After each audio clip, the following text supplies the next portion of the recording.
Vamos entonces, antes de abrir la palabra de Dios, tener una palabra entonces de oración. Oramos. Querido Señor, gracias porque podemos estar nuevamente aquí para estudiar tu palabra, para que tú nos digas aquello que quieres decirnos. Señor, yo te quiero pedir de manera especial y te queremos pedir como iglesia por Rebeca, por Freddy y su esposo, por sus hijos, para que tú hagas tu voluntad y llenes de poder la vida de Rebeca. Y que si es tu voluntad, Señor, ella pueda, o su cuerpo pueda tener el poder, o tú le des el poder para vencer ese cáncer. Tú lo puedes hacer, para gloria tuya. Y te quiero pedir, Señor, por Ethan también, por Laura, para que tú, Señor, estés en esa familia también, y tú, Señor, concedas las peticiones del corazón de Laura, que ella ha puesto su confianza en ti, en este proceso, para que tú hagas también obres, Señor, en el proceso que está viviendo Ethan, su hijo. Bendícelo, Señor, y ahora abre también nuestro corazón a la influencia de tu palabra. Señor, tú sabes que yo soy un ser humano pecador y es una gran responsabilidad transmitir un mensaje que viene de ti. Y por eso, Señor, ocúltame en Jesús y que sea tu Santo Espíritu el que predique. Esto te lo pedimos en el nombre de Jesús. Amén. Estamos en una serie que se titula Dios con nosotros. Si mal no recuerdo, este es el tercer sermón. Y el objetivo de esta serie es centrarnos en la vida de Jesús. Estudiar episodios de la vida de Jesús que están en los evangelios para mostrarnos quién es el Dios que vino a mostrar Jesús. Y a través de lo que Jesús haga, las actitudes que veamos en Jesús, vamos a poder descubrir quién es Dios el Padre, que según lo que dice la Biblia, nadie le ha visto jamás. El único que le vio es el Hijo. Y el Hijo es la revelación del Padre. Y entonces hoy vamos a abrir la Biblia en Juan 2, 1 al 12, porque vamos a empezar a estudiar el ministerio de Jesús. Y voy a pedir que prendan las luces, por favor, porque hoy no tengo los versículos en el PowerPoint.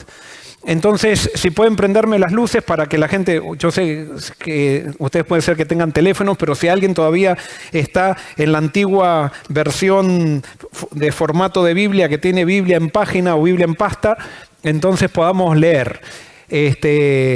No sé si hay alguien a cargo de las luces. ¿Hay alguien a cargo de las luces o alguien sabe? Entonces, por favor, mándenlas a prender. Para que entonces podamos leer en la Biblia estos pasajes. Juan capítulo 2, versículos 1 al 12, dice así. Al tercer día se celebraron unas bodas en Caná de Galilea, y estaba allí la madre de Jesús. También fueron invitados a la boda Jesús y sus discípulos, y faltó vino. Entonces la madre de Jesús le dijo: no tienen vino. Jesús le dijo: ¿qué tiene que ver esto con nosotros, mujer? Aún no ha llegado mi hora. Su madre dijo a los que servían: haced todo lo que él os diga. Había allí 6 tinajas de piedra para agua, dispuestas para el rito de purificación de los judíos. En cada una de ellas cabían 2 o 3 cántaros. Jesús les dijo: llenad de agua estas tinajas. Y las llenaron hasta arriba. Entonces les dijo: sacad ahora un poco y presentadlo al encargado del banquete. Y se lo presentaron. Cuando el encargado del banquete probó el agua hecha vino, sin saber de dónde era, aunque sí lo sabían los sirvientes que habían sacado el agua, llamó al esposo y le dijo: todo hombre sirve primero el buen vino, y cuando han bebido mucho, el inferior. Sin embargo, tú has reservado el buen vino hasta ahora. Este principio de señales hizo Jesús en Caná de Galilea y manifestó su gloria, y sus discípulos creyeron en él. Después de esto descendieron a Capernaum él, su madre y sus hermanos y sus discípulos, y se quedaron allí no muchos días. Aquí podemos ver una revelación de Dios el Padre. Jesús, que es la revelación de Dios, que vino a mostrar quién es Dios, decide comenzar su ministerio en una boda. Y ¿saben qué? Las bodas de esa época eran un poquito diferentes a las bodas que nosotros tenemos aquí. Aquí parece que nosotros siempre estamos apurados. Y yo me acuerdo cuando nosotros nos casamos con mi esposa, nos casamos en la ciudad de Battle Creek, y yo me imaginaba una boda al estilo de Sudamérica, que iba a ser una boda relajada, una boda donde íbamos a estar charlando hasta las 2 de la mañana con los invitados. Y resulta no, que la boda comenzó a las 5 de la tarde, la recepción comenzó a las 7, y a las 9:30, como todos tenían que trabajar, ya estaban todos se habían ido. Yo me llevé un chasco por ese tipo de boda. No, esa es la boda de la época de Jesús, eran totalmente diferentes. Las bodas duraban 7 días. 7 días duraban las bodas. Y durante esos 7 días, ¿qué hacía la gente? La gente durante esos 7 días charlaba, jugaba y cantaba. Y Jesús fue a una de estas bodas. Comienza su ministerio mostrando quién es Dios. ¿Y qué me dice Jesús de Dios? Jesús me dice que a Dios le gusta la alegría. Que Jesús se deleita en la alegría, que Dios creó la alegría. ¿Y por qué es necesario hacer énfasis en esto? Porque en la Edad Media se creó una religión diferente al cristianismo que mostró Jesús. Una religión donde la religión parece que reverencia es estar sin hablar. Y eso nos enseñaron a nosotros de chiquitos. Cuando hablábamos nos tiraban la oreja en la iglesia. Es más, muchas veces en esta iglesia hay bastante libertad para adorar, pero ustedes todavía van a ciertas iglesias en algunos otros lugares y si alguien levanta la mano en un canto, lo miran así con fuego que sale de los ojos como diciendo, ¿quién es este que quiere llamar la atención? Ustedes saben de eso. En Argentina somos un poco fríos, o éramos un poco fríos, no sé cómo es ahora, pero cuando yo crecí en Argentina, la religión no se expresaba. Mientras más se expresaba, la gente te miraba más mal, o sea, como diciendo, este es un emocional, un desequilibrado. Entonces llegó, me acuerdo, a la universidad un muchacho que venía de otro país y que tenía la osadía de en el medio cuando estaban en el culto de la universidad, de decir, ¡amén! Y claro, la primera vez que este muchacho vino y dijo eso, ese amén, todos nos dimos vuelta, así un murmullo en todo y se sintió como una risa. Y al mismo tiempo, después como este muchacho parecía insistir en el amén, ya se empezaba a sentir como diciendo, ¿hasta cuándo va a seguir diciendo amén este? Y después me acuerdo, estábamos en las duchas del baño del hogar, cuando nos estábamos duchando los viernes de tarde, y pasaba él y todos le decían, amén, amén. Y empezaron a hacerle bullying por el amén a tal punto que lo pavimentaron. Nunca más, pasaron 2 meses y no dijo un amén más en toda la vida. Porque eso hemos confundido la religión. Hemos hecho una religión de pacotilla, una religión de simplemente razón, una religión donde las emociones no cuentan, una religión donde no hay alegría, una religión donde tenemos todos cara de limón y que parece que si disfrutamos de algo es pecado. No, Jesús fue a una fiesta. Jesús fue a una fiesta y una fiesta donde había celebración, donde había juego, donde había, por supuesto, no había ordinariez, no había guarangadas. Y eso vamos a hablar un poquito después. Y Jesús no participaba, pero sí de la sana alegría. La verdadera religión comienza con gozo. El fruto del Espíritu es gozo. Y por eso donde ustedes vean una iglesia donde no hay gozo, ahí no está el Espíritu. Ahí no está el Espíritu. Pero hay iglesias también que quieren crear gozo artificial. No, al gozo artificial no se lo crea, el gozo lo da el Espíritu. ¿Y cómo recibimos el Espíritu? Contemplando a Cristo. Donde está Cristo está el Espíritu, donde está el Espíritu hay gozo y alegría. Y por eso no es que vamos a crear gozo y ahora vamos a decir, hermanos, ¿vieron como dicen, perdonen, pero en las casas, ¿cuántos dicen amén? Y todos como, amén. Entonces ahora, si estamos hablando de la alegría, ¿cuántos se ríen? ¡Ja, ja, ja! Todos nos reímos. No creemos el gozo, no creemos el amén. El amén es un resultado si es que lo quieres decir, pero no tengo que estar diciéndole a la gente cuándo diga amén, cuándo tiene que tener gozo, cuándo se tiene que reír. O crear aplausos a propósito. No, eso es natural, es del ser humano cuando tiene alegría. Y Dios permite, además, a Dios le gusta que expresemos nuestra alegría. A Dios le gusta eso. Pero nos han pavimentado la expresión, porque nos han dado una religión que no es la verdadera. Una religión controlada por aquellos que se creen racionales y que han matado al espíritu. Y no estoy en contra de la razón, ¿eh? Estoy en contra de lo que predicamos. El ser humano es una totalidad, es una combinación de todo. Y no en detrimento de uno podemos negar otra cosa. Y Jesús llega a esta fiesta, pero esta fiesta se encuentra con un problema. ¿Qué pasó en esta fiesta? No me anda el clicker. Justamente me está pasando en el sermón lo que pasó en la fiesta. El clicker no anda. ¿Alguien puede decirme qué es lo que pasa con el clicker? O alguien que apriete la próxima slide. Bueno, yo les voy a decir, no importa, no necesitamos. Faltó el vino. Faltó el vino. Y el vino era símbolo, era parte de toda esa alegría. Es más, una fiesta sin vino era algo que no se concebía. Se le daba un papel preponderante al vino y tenía que ser un vino de calidad. Mientras más calidad tenía el vino, mejor era la fiesta. Mientras menos calidad, menos era la fiesta. No era que el centro era el vino, pero el vino era un elemento importante. O sea, nosotros no podemos concebir una fiesta sin comida. Bueno, en Judea no se concebía una fiesta sin vino. Y especialmente una fiesta de bodas, porque el vino era símbolo de abundancia, era símbolo de prosperidad, era símbolo de bendición. Y faltó el vino.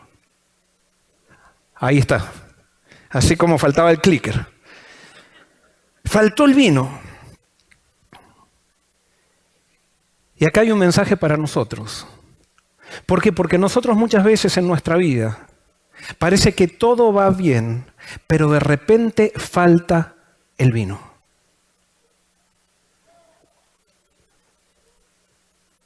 Muchas veces la vida nos quita aquello que es lo más importante que tenemos o amenaza aquello que es lo más importante que tenemos. Y puede ser que en este momento yo le esté hablando a alguien especialmente que está viviendo en un momento donde de repente falta el vino. Estábamos hablando al principio de estas familias que están pasando por este momento donde falta el vino. Y donde está amenazada la fiesta de la vida. Hace tiempo hablaba con una hermana de iglesia que la notaba a veces un poquito triste. Y un día hablando, cuando ya teníamos confianza, me contó que ella estaba triste desde que se había divorciado. Según ella había tenido un matrimonio que era hermoso y de un día para el otro llegó el marido y le dijo, quiero divorciarme. No había una mujer de por medio, y no pudo cambiar esa decisión del marido. Ella se sentía que lo amaba y ella todavía no entendía, habían pasado 10 años y todavía no entendía qué era lo que había pasado en su matrimonio. Faltó el vino de repente. A veces tenemos muchas expectativas en la vida y el vino falta. Y allí en esa fiesta donde estaba Jesús con sus discípulos, de paso Jesús a esta altura tenía recién 5 discípulos, entonces la que estaba allí era la madre de Jesús, que era María. Evidentemente las personas que se estaban casando eran parientes de Jesús por el hecho de que María tenía una confianza con las personas que lo evidencia la preocupación que ella tenía con lo que estaba sucediendo. Y entonces María se acerca a Jesús y le dice, no tienen vino, le señala el problema. Y entonces ahora viene una de las frases más, o una de las tantas frases, porque hay varias frases que desconciertan de Jesús, pero acá muchas veces nos desconcertamos cómo Jesús le contesta a su madre. Y le dice, ¿qué tiene que ver esto con nosotros, mujer? Aún no ha llegado mi hora. ¿Qué tiene que ver esto con nosotros, mujer? ¿Qué le estaba queriendo decir Jesús a María? ¿Qué era lo que María estaba queriendo hacer con Jesús? ¿Cuáles eran las intenciones de María? Y Jesús estaba revelando qué era lo que había en el fondo del corazón de María, que quizás hasta ni María se daba cuenta de lo que había. ¿Qué era lo que quería decirle Jesús a María? Jesús quería decirle a María que las relaciones familiares y humanas no están por sobre la relación con Dios.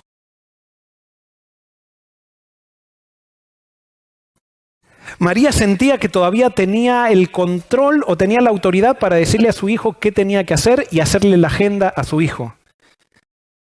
Pero con lo que estaba Jesús diciéndole a María, le estaba diciendo: María, mira, o mamá, hay una cosa, yo sé que eres mi madre, yo te he respetado siempre, pero ahora yo soy el Mesías. Y tú no puedes estar por encima de mi misión y tú no me vas a decir a mí lo que yo tengo que hacer. Porque yo tengo una relación directa con mi Padre y es mi Padre el que me hace la agenda. Cuando Jesús le dijo esto a María, María entendió porque María ya había tenido una experiencia así. ¿Se acuerdan cuando Jesús tenía 12 años? Que fueron a Jerusalén. La primera vez que Jesús iba a la Pascua. Y allí Jesús quedó embelesado mirando los sacrificios, porque los sacrificios que se hacían de cordero se hacían solamente en el templo, no se hacían en ningún otro lugar de Israel. Entonces, cuando a los 12 años se llevaba a un niño al templo, era la primera vez que un niño veía esos sacrificios. Y cuando Jesús empezó a ver esos sacrificios, Él comenzó a darse cuenta cuál era el objetivo de su misión. Él se empezó a dar cuenta cuál era la profundidad de su misión y qué era lo que tenía que hacer para salvar al mundo. Como yo les dije en otros sermones, Jesús no sabía que era Dios porque Él sabía que era Dios, porque Él tenía conciencia en el verbo. Jesús sabía que era Dios por la fe, así como tú y yo tenemos que saber que somos hijos de Dios por la fe. Y Él tuvo que descubrir cuál era su misión a través de la revelación que Dios le daba, a través de su madre, a través de los sacrificios y a través de lo que Él veía en el templo. Y entonces Jesús se quedó obnubilado mirando todo eso y tratando de estudiar y pedirle a Dios que le revele lo que Él todavía no entendía. Pero para José y María, el ir a Jerusalén a la Pascua, donde venía gente de todos lados, donde se encontraban con los parientes, donde se encontraban con la gente que hace mucho tiempo no veían, para ellos era un acto social más que espiritual. Y ellos estaban entretenidos mirando a quién había venido. Yo no sé cuántos de ustedes fueron a un congreso de Asociación General, pero es muy entretenido ir a un congreso de Asociación General. ¿Por qué? Porque uno va a un congreso de Asociación General y se ve con aquel compañero que tuvo cuando era chico, se ve con aquella persona que se cruzó en otro lugar. Y a veces a uno ni le importa lo que están predicando, estamos simplemente viendo, haciendo sociabilidad. Y muchas veces lo que está ocurriendo a nadie le importa. Y perdonen, no estoy diciendo que todo el mundo es así. Es más, hay personas que aprovechan el congreso de Asociación General para irse de turismo. No voy a entrar en esos detalles. Y a mí me gusta ir por eso también. Pero eso no es el objetivo por el cual se hace un congreso de Asociación General. Y eso no era el objetivo por el cual María, José, o José y María y Jesús habían subido a Jerusalén. Entonces, José y María, que estaban entretenidos con los amigos, en determinado momento los amigos y parientes volvían y ellos se fueron charlando con ellos y dejaron a Jesús en Jerusalén. Caminaron un día sin Jesús, acostumbrados a que Jesús los obedezca en todo, acostumbrados a que Jesús se sometiera a ellos, que se olvidaron de dónde quedaba Jesús. Y entonces después de un día de caminar sin darse cuenta dónde estaba Jesús, se dieron cuenta cuando lo necesitaban. Así cuando tú caminas muchas veces solo, sin Jesús, y viene el problema y entonces no está Jesús, te diste cuenta que ahora estás solo o sola, y entonces ahí dices, ¿dónde está Jesús? ¿Dónde está Jesús? Y María, después de buscarlo a Jesús por 3 días, lo encuentra a Jesús en el templo. ¿Y qué le dice María a Jesús? Fíjense, cuando lo vieron se sorprendieron. Su madre le dijo, ¿por qué nos has hecho esto? Tu padre y yo te hemos buscado con angustia. Entonces él les dijo, ¿por qué me buscabais? ¿No sabías que en los negocios de mi padre me es necesario estar? Acá no notan en la pregunta de María, ¿qué es lo que ven en la pregunta de María? ¿Qué está haciendo María con Jesús? Cuando María le está diciendo a Jesús, ¿por qué nos has hecho esto? ¿Qué está haciendo María con Jesús? Le está echando la culpa. Le está echando la culpa de algo que Jesús no tenía ninguna culpa, porque eso somos los seres humanos. Nos gusta echarle la culpa a Dios de las cosas que nosotros mismos provocamos. Y Jesús, con firmeza, pero con ternura, le dice, ¿por qué me buscas? ¿No sabías que teníamos que estar en los negocios de mi padre? Yo estoy en los negocios de mi padre. Yo vine acá a los negocios de mi padre. ¿Ustedes a qué vinieron acá? ¿A qué vinieron ustedes acá?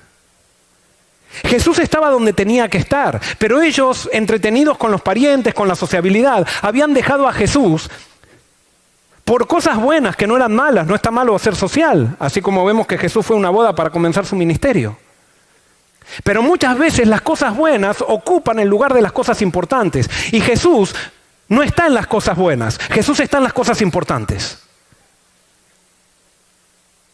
Y puede haber muchas personas que vienen a la iglesia también por las cosas buenas que hay en la iglesia, pero no están con lo más importante, que es con Jesús.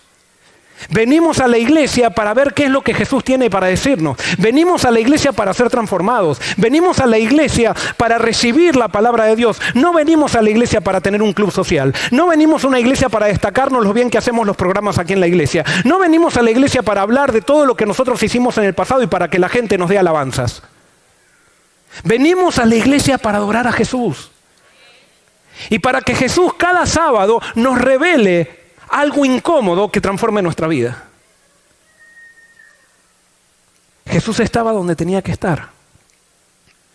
Más adelante un caso parecido que está registrado en Mateo 12, 48 al 50. Ustedes saben que Jesús tenía hermanos más grandes, que aparentemente eran hijos de José. Y esos hermanos más grandes querían hacerle la agenda a Jesús también.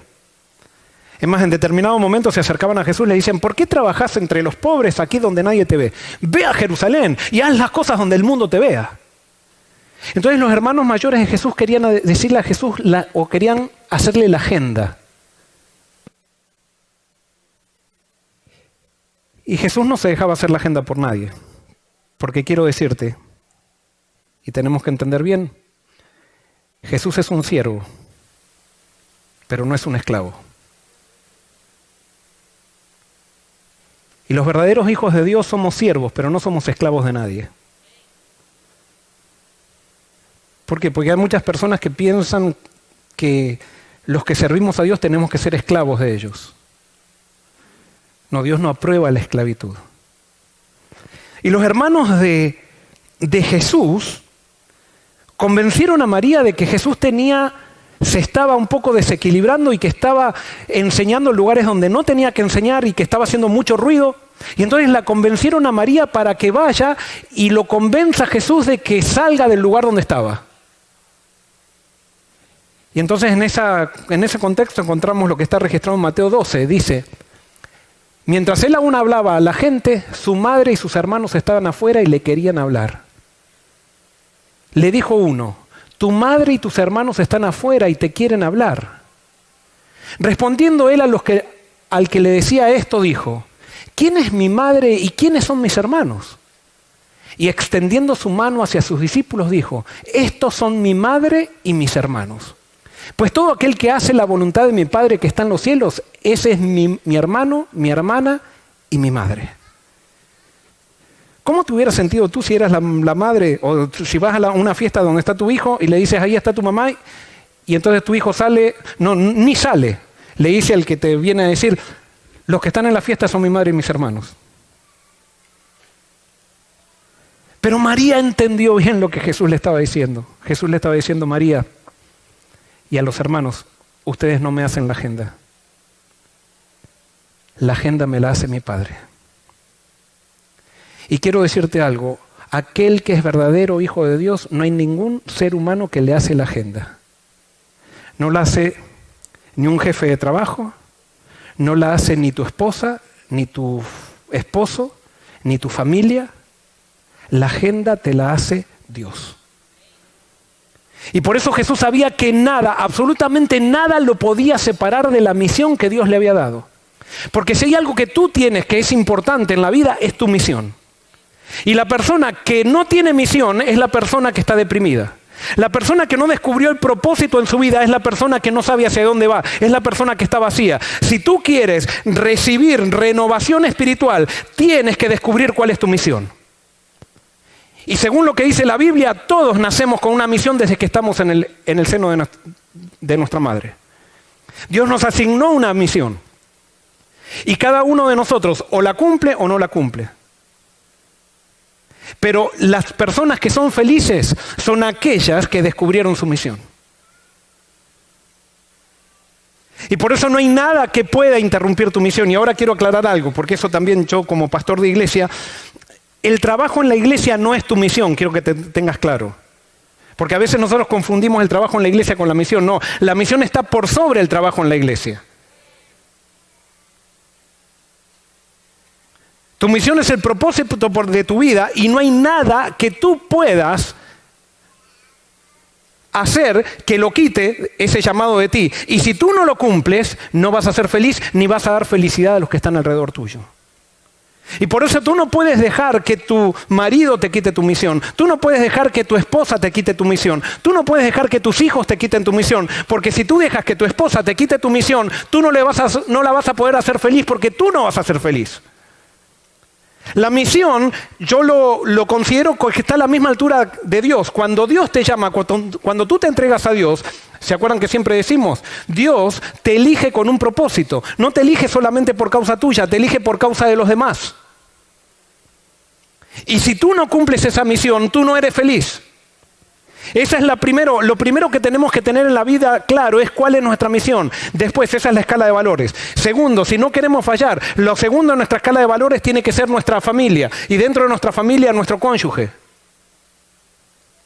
Y tercero, es el trabajo. Y por eso yo como pastor de iglesia muchas veces tengo que identificar cuál es mi trabajo y cuál es mi misión. Porque muchas veces yo estoy trabajando y claro, a mi esposa le digo, es que tengo que cumplir la misión y estoy realmente trabajando.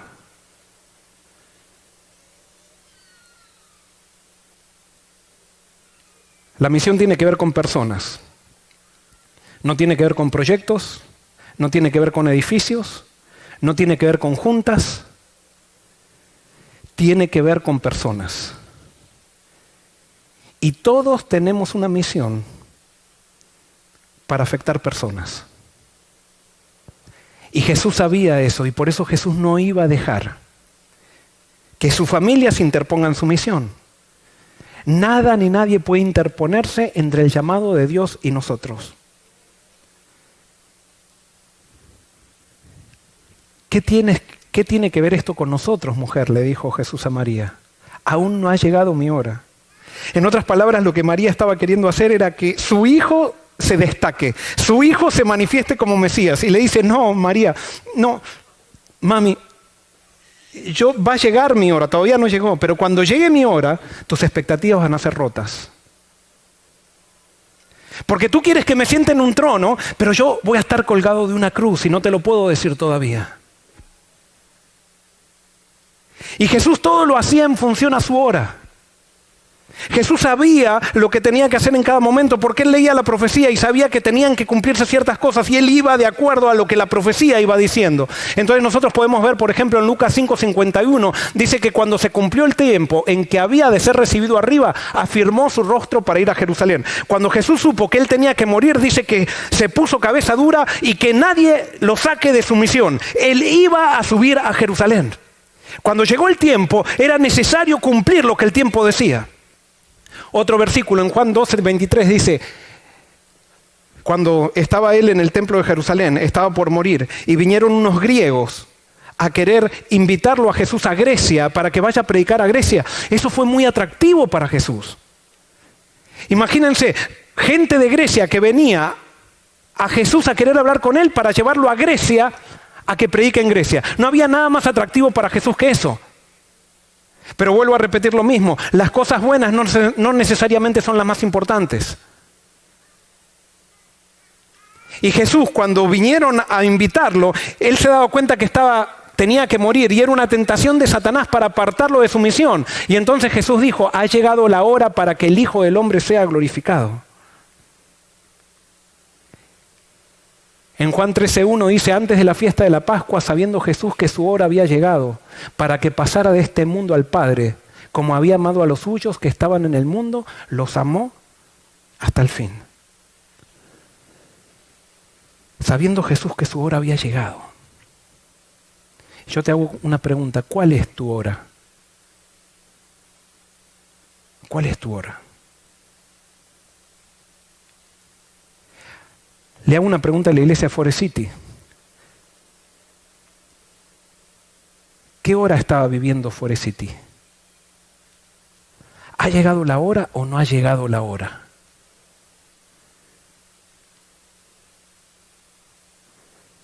¿Es hora de estar peleándonos dentro de la iglesia? ¿Es hora de estar compitiendo a bien quién tiene el cargo y quién no tiene el cargo?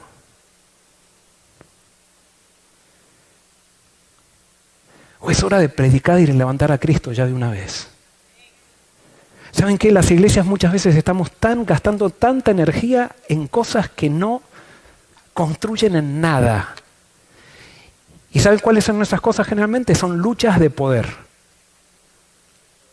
Como estamos acomplejados porque parece que no nos sentimos demasiado grandes fuera de la iglesia, entonces en la iglesia queremos encontrar la plataforma para poder sobresalir. Y poder mostrarle a todos los demás cuán grandes somos. Y nos olvidamos que la iglesia ha sido creada para mostrar cuán grande es Él, no nosotros. Y es por eso que en las iglesias no hay poder. Y es por eso que en las iglesias hay cara de limones. Es por eso que en la iglesia no hay gozo. Y es por eso que en las iglesias ha llegado la hora de predicar, pero estamos haciendo cualquier otra cosa.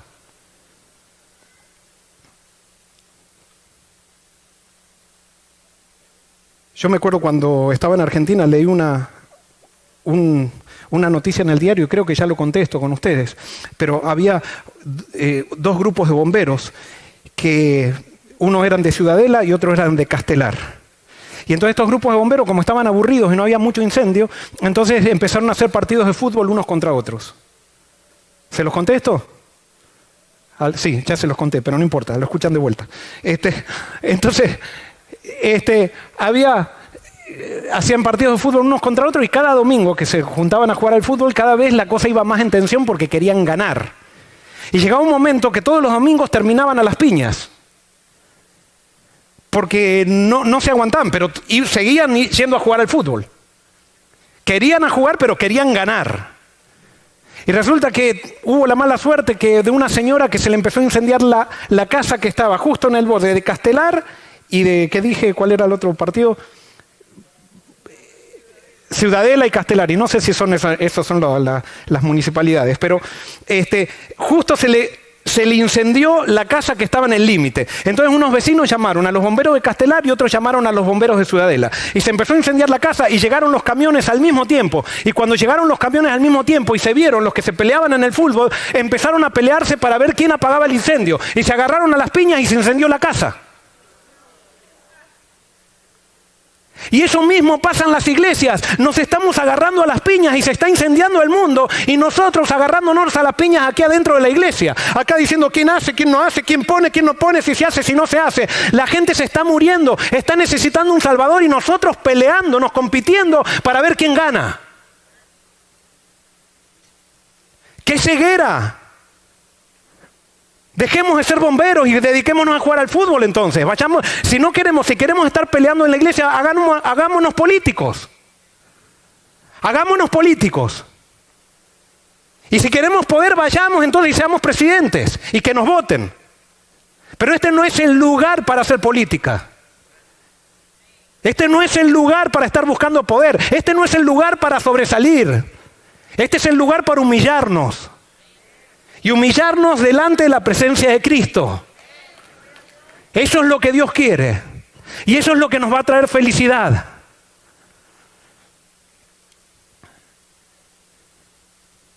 Ha llegado nuestra hora, iglesia de Forest City. Y tenemos con Dios que apagar el incendio que hay en el mundo con el agua de la vida. Pero faltó el vino y entonces vino la madre de Jesús. Vino la madre de Jesús a decirle a Jesús, Jesús. Y acá dije una frase, perdón, que me parece que es buena. Hacer algo bueno fuera de hora lo transforma en algo malo. Tenemos que saber analizar los momentos de la vida que estamos viviendo. Y por eso yo quiero decirte también, si tú todavía no has dejado que Cristo esté en tu vida, por favor empieza a vivir para Cristo. Este es el momento. Esta es la hora. Tenemos que dejar de jugar a la iglesia. Y tenemos que ser discípulos verdaderos de Cristo, sí, con defectos. Pero tenemos que hacer lo que Cristo nos dice y por eso tenemos que seguir el consejo de María, hacer todo lo que Él os diga. Y entonces Jesús toma cargo de la situación. Y entonces en esta fiesta, Él va y se acerca a la gente, a los servidores. Y entonces dice así, en el versículo 6 dice, había allí 6 tinajas de piedra para agua, dispuestas para el rito de purificación de los judíos. En cada una de ellas cabían 2 o 3 cántaros. Jesús les dijo, llenad de agua estas tinajas. ¿Qué les dijo Jesús? Que llenen de agua esas tinajas. Para los siervos esto era una locura. Porque Jesús, cuando se encuentra contigo, Él hace locuras para ti. Jesús va en contra de la lógica. Y si nosotros queremos darle indicaciones a Jesús, con Jesús pierdes, porque Jesús no te dijo que lo acompañes, Jesús te dijo que lo sigas. Porque tú no lo puedes entender a Jesús, tú simplemente tienes que hacer lo que Él te pide, aunque no lo entiendas, aunque parezca una locura, porque sin duda era una locura, pero las locuras, o mejor dicho, los milagros, son locuras encubiertas de Dios. Le encanta a Dios hacer esas locuras, que desafían todos los pareceres humanos.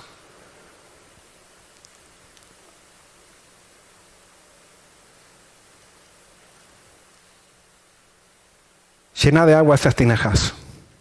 Y dice que las llenaron hasta arriba. ¿Y por qué Jesús quería que las llenaran hasta arriba? Porque el vino, en esa época, el vino era diluido, se lo mezclaba con agua. Era una costumbre griega que si no se lo mezclaba con agua no era un vino bueno. Entonces, si no se lo llenaba hasta arriba y no se veía que era agua, podría alguien pensar que abajo en esas tinajas o en esos cántaros había vino. Y que simplemente se lo estaba diluyendo. No, Jesús no estaba diluyendo. Jesús no estaba mejorando un vino. Jesús no estaba diluyendo o le estaba poniendo al agua un sabor a vino, sino que Él estaba transformando el agua en vino. ¿Se acuerdan lo que dijo el pastor del Toro el sábado pasado? Jesús no hace mejoras, Jesús transforma. Jesús no vino para mejorar tu vida. Jesús vino a transformar el agua simple de tu vida en un vino exquisito. Y ahí vino la prueba. ¿La prueba para quién? Para los siervos. Dice, y llenaron hasta arriba. Entonces le dijo, sacad ahora un poco y presentadlo al encargado del banquete. Fíjense lo que le está pidiendo Jesús a los siervos. Está pidiendo que vayan y que tomen del agua y se la den a probar al hombre del banquete. Porque Jesús no le está diciendo, yo estoy transformando este agua en vino. Le dice, llenan los cántaros de agua, saquen un poco de agua y vayan y muestren el agua al dueño del banquete, no al encargado del banquete, al maestresala. Era un acto de fe para los siervos. Los siervos deben haber dicho, ¡qué locura! Y acá no nos dice cuándo se transformó el agua en vino. Acá nos dice que Jesús les dijo que le lleven el agua al maestresala. Quizás en el camino se transformó en vino, no sé. Pero ¿se acuerdan con Naamán cuando Dios le dijo, o Eliseo le dijo, o Dios le dijo a través de Eliseo a Naamán, ve y tírate 7 veces en el Jordán para ver si te sanas? ¿En qué número de zambullida se sanó Naamán? ¿En la tercera? ¿En la séptima? Porque todo es por fe. Dios quiere que aprendamos a confiar en Él. Dios quiere que aprendamos a que lo que Él dice, así va a ser porque Él simplemente lo dice. Pero nosotros queremos controlar todo, queremos ver, no debe ser así. Y cuando Jesús dice que le sirvamos al maestresala agua para que la pruebe, tenemos que llevarle ese agua. La gente muchas veces dice, si no predican los diezmos van a bajar. Y a veces no tenemos la fe para decir, no, prediquemos a Cristo.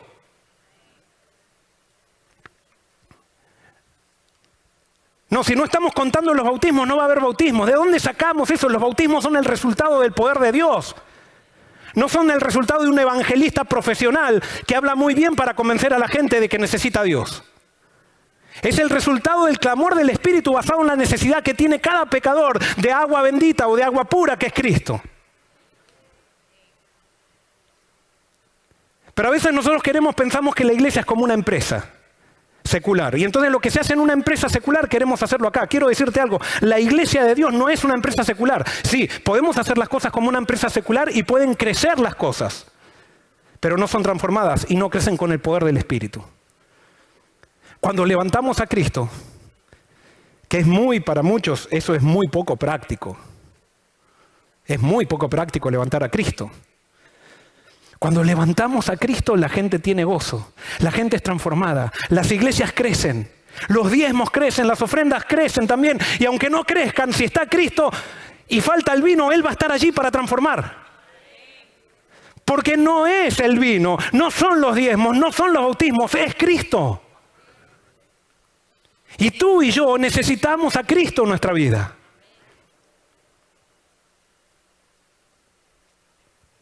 Y se lo presentaron a maestra Sala. Y cuando el encargado del banquete probó el agua hecha vino sin saber de dónde era, aunque sí lo sabían los sirvientes que lo habían sacado, llamó el esposo y le dijo: todo hombre sirve primero el buen vino, y cuando han bebido mucho el inferior. Sin embargo, tú has reservado el buen vino hasta ahora.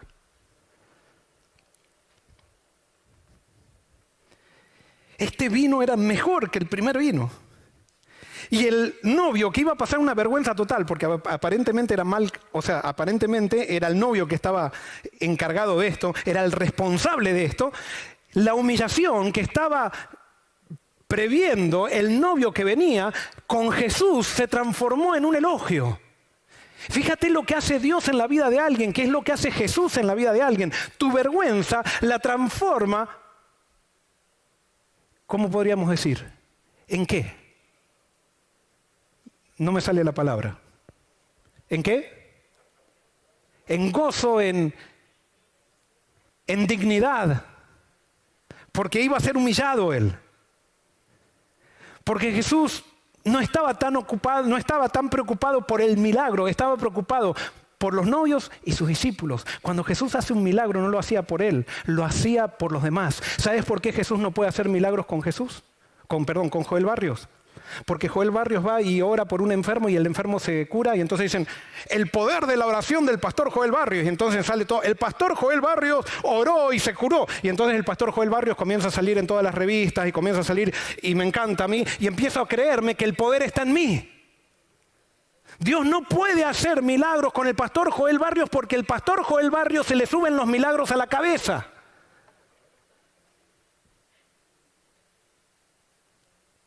Entonces Dios tiene que hacerla en el anonimato. Quizás lo hace con un campesino que no tiene ninguna, que nadie lo conoce. Quizás lo hace con alguien pero muchas veces no lo puede hacer con uno, porque uno enseguida diría: vengan todos a Forest City porque aquí ocurren milagros.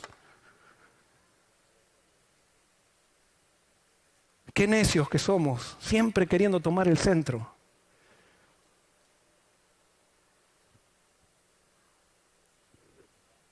Pregunto, ¿en qué se equivocaron los novios y en qué acertaron? ¿En qué se equivocaron los novios de esta boda? Te voy a decir en qué se equivocaron, yo sé que tú sabes la respuesta. Los novios se equivocaron en calcular mal el vino, la cantidad de vino que tenía que tener la fiesta con respecto a los asistentes que venían. ¿Y en qué no se equivocaron? Ellos no se equivocaron en invitar a Jesús. Porque quiero decirte algo. Invitar a Jesús implicaba pérdidas para ellos. ¿Y por qué María vino a Jesús? Esto es una interpretación mía, pero ¿por qué María vino a Jesús? Porque María debe haber sido la que abogó por los discípulos de Jesús, porque le deben haber dicho a María: decile a Jesús que venga. Y entonces María dice: lo que pasa es que él ya tiene 5 discípulos. Ay, bueno, no tenemos tanto vino, pero decirles que vengan también. Y entonces María dijo: yo abogué por ustedes para que vengan también los 5 discípulos, y vino Jesús con sus 5 discípulos. La novia podría haber dicho: no, si viene con 5 discípulos que no venga, porque nos va a resultar en pérdida. No va a alcanzar el vino. Y si era el pronóstico, tenían razón. Tenían razón. Pero gracias a Dios ellos decidieron invitar a Jesús a pesar de que pueda faltar el vino. Porque cuando tú invitas a Jesús a la fiesta, con Jesús tienes todo. Y ahora sí voy a nombrar algo. Cada fin de mes tienes que dar el diezmo. Y tú puedes decir: no, esto me va a traer pérdidas. Tienes que dar ofrenda. Esto me va a traer pérdida. Si Jesús está en la fiesta, en tu fiesta, no vas a tener ninguna pérdida. Cuando te falte el vino, allí va a estar Jesús para transformar el agua o lo que sea en vino y del mejor vino. Porque con Jesús tienes todo. El gran problema es que muchas veces nosotros por ahorrar no invitamos a Jesús a la fiesta. ¿Y cuánta gente no se quiere entregar a Cristo porque dice, mi trabajo me lo impide, estoy demasiado ocupado, más adelante? No, no dejes a Jesús fuera de tu fiesta porque con Jesús tienes todo. Porque con Cristo o sin Cristo, tarde o temprano te va a faltar el vino. Y si Cristo no está contigo, no va a haber nadie que haga un milagro que transforme un simple agua en el vino más rico, porque no hay nadie que tenga ese poder. Y por eso, si Jesús está en tu fiesta, con Jesús tienes todo. Todo. ¿Tienes problemas en tu matrimonio? Jesús tiene poder de transformar el agua en vino.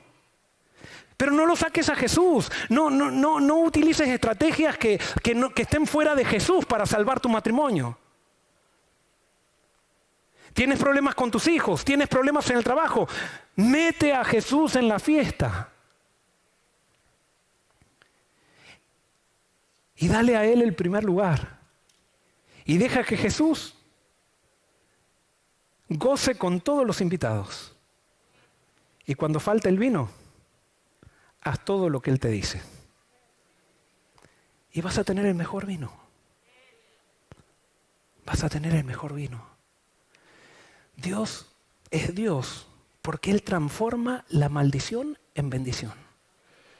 Dios es Dios porque cuando falta el vino, Él interviene para transformar el agua en el mejor vino. Y por eso si en tu momento de vida te está faltando el vino, Jesús hoy te pidió que vengas, o te trajo, o te hizo conectar a través de la internet, para que sepas que cuando falta el vino, está Él para ayudarte. Y Él va a estar contigo. Sí, no le preguntes cómo lo va a hacer. Lo que Él te diga te va a parecer ridículo. Pero haz todo lo que Él te pide. No lo eches de la fiesta. Este es mi versículo preferido de la Biblia, que dice, y Jehová tu Dios cambió la maldición en bendición porque te amaba. Allí no dice porque te portaste bien. No dice que Dios transforma la maldición en bendición porque tú hiciste una linda oración. Dios transforma la maldición de tu vida en una bendición simplemente por una razón. Él te ama. Te ama.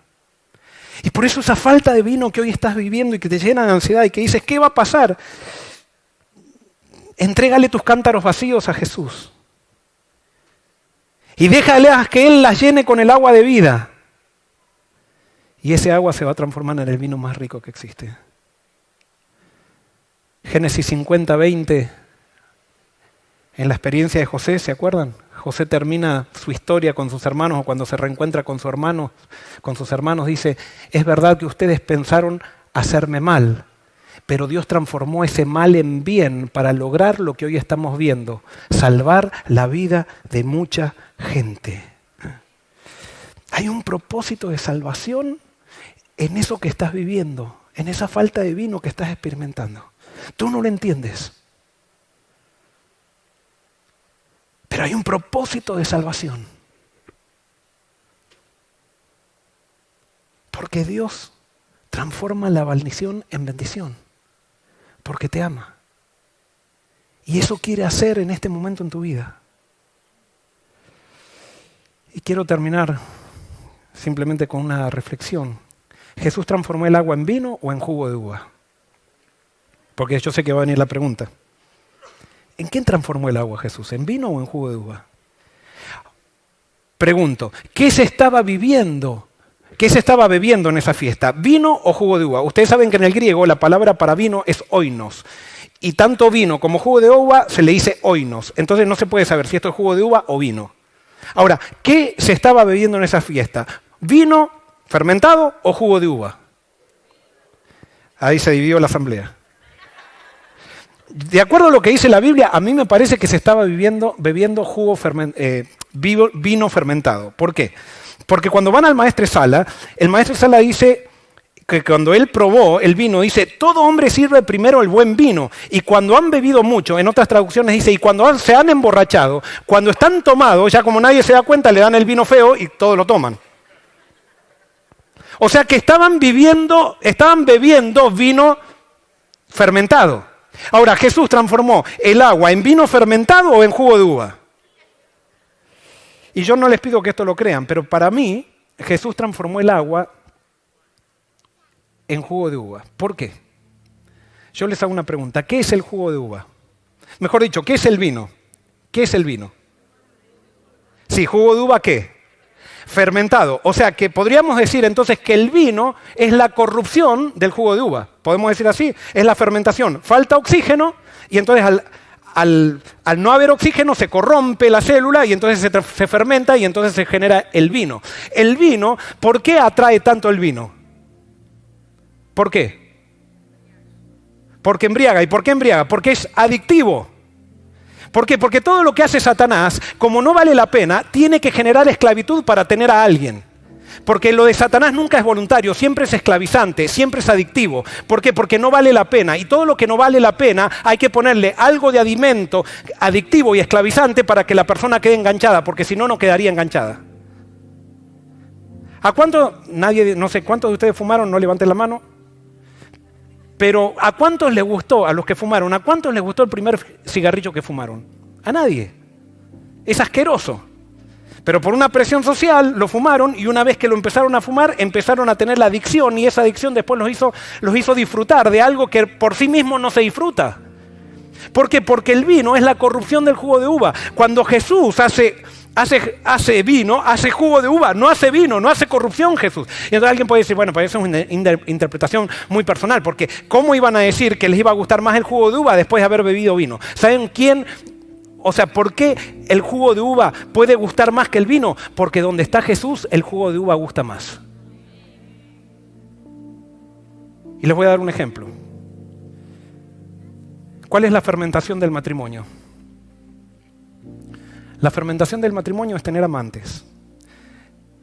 Salgan a la calle y pregúntenle a los que tienen amantes si ellos no disfrutan, le preguntan, ¿qué es mejor, estar casado o tener amantes?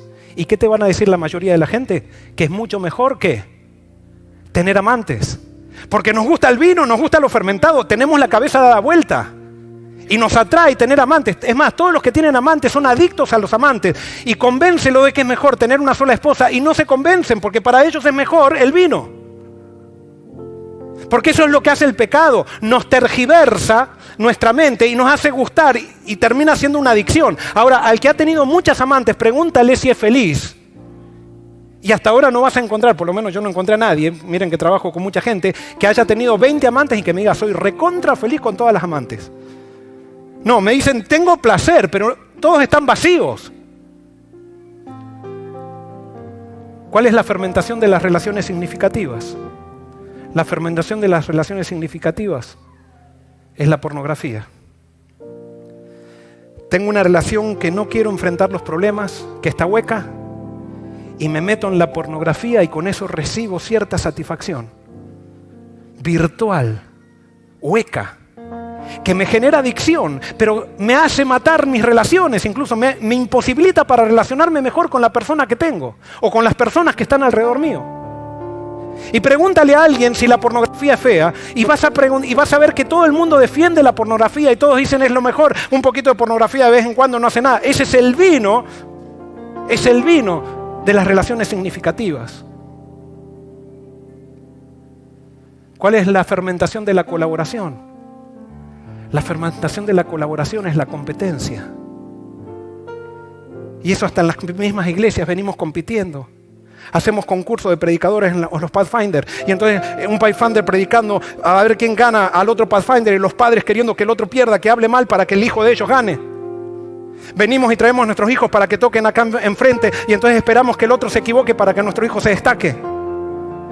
Esperamos muchas veces que nuestras iglesias bauticen más que la iglesia de enfrente para después yo en la conferencia sobresalir y decir, soy el que más bauticé. La competencia es la fermentación de la colaboración. ¿Cuál es la fermentación de la religión verdadera? Es la religión institucional. Que creo que por venir a una iglesia y estar activo y ser muy responsable en los cargos que me dan, ya tengo a Cristo en el corazón. Y por eso las iglesias están huecas y vacías. ¿Cuál es la fermentación de la influencia? La fermentación de la influencia es la fama. Dios quiere que tengamos influencia, pero muchas veces perdemos la influencia por querer tener fama. Pisoteamos principios con tal de llegar a la fama. Pisoteamos lo que tenemos que hablar, callamos aquello que tenemos que hablar para quedar bien con la gente.